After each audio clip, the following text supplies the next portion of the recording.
Amiguinhos e amiguinhas, hoje nós vamos falar sobre a independência dos Estados Unidos, a primeira parte dela, né? Vamos falar aí sobre a questão da ocupação do território das chamadas 13 colônias inglesas. Qual o motivo, quais as razões que levaram esses burgueses a saírem da Inglaterra e a ocupar essas áreas? Primeiramente, as questões foram políticas, religiosas e econômicas. A ocupação se deu nas chamadas colônias do Norte-Centro. Eram colônias autossuficientes. Através de uma política conhecida como negligência salutar, a Inglaterra desprezava essa parte das colônias porque elas produziam a mesma coisa que a metrópole produzia.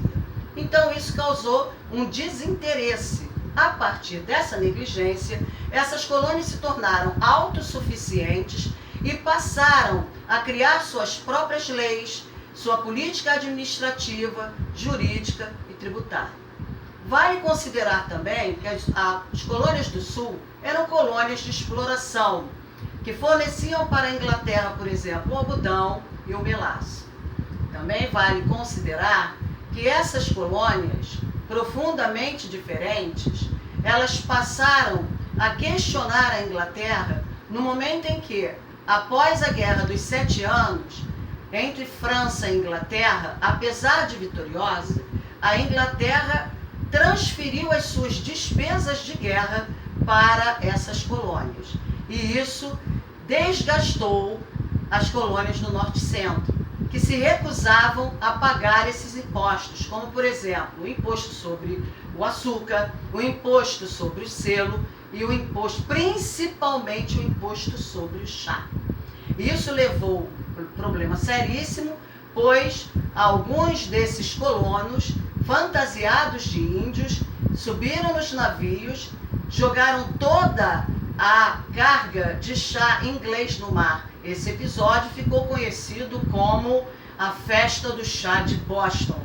Isso irritou o rei da Inglaterra, George III, que mandou então taxar leis absurdas, extremamente cruéis, fechando o principal porto comercial dessas colônias, que era o porto de Boston, exigindo que essas colônias pagassem o que haviam destruído e, mais ainda, passou a proibir qualquer tipo de reunião, qualquer tipo de ajuntamento ou associação.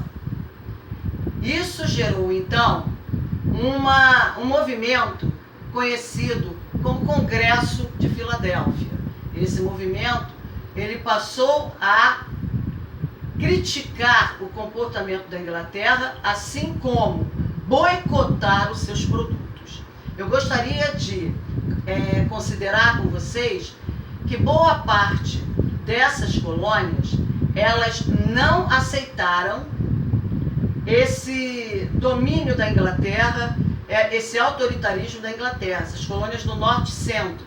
Até porque, anteriormente, houve um desprezo por parte da própria metrópole com relação a elas. Vale considerar também que estas colônias do Norte-Centro, elas diziam ser livres, independentes, e vão lutar por isso. Foram incentivadas pelas ideias iluministas ocorridas do século XVIII. Também gostaria de colocar a vocês a situação de que não foi só a festa do chá de Boston. Anteriormente, houve um massacre de Boston, por ocasião da obrigatoriedade da lei do selo. Isso gerou um sério descontentamento entre os colonos, que rejeitaram pagar um preço absurdo para que seus documentos se tornassem legais. Eles deveriam usar o selo da coroa britânica. O primeiro congresso de Filadélfia, o segundo congresso, e a finalização da independência dos Estados Unidos, nós iremos ver na próxima aula. Um grande abraço.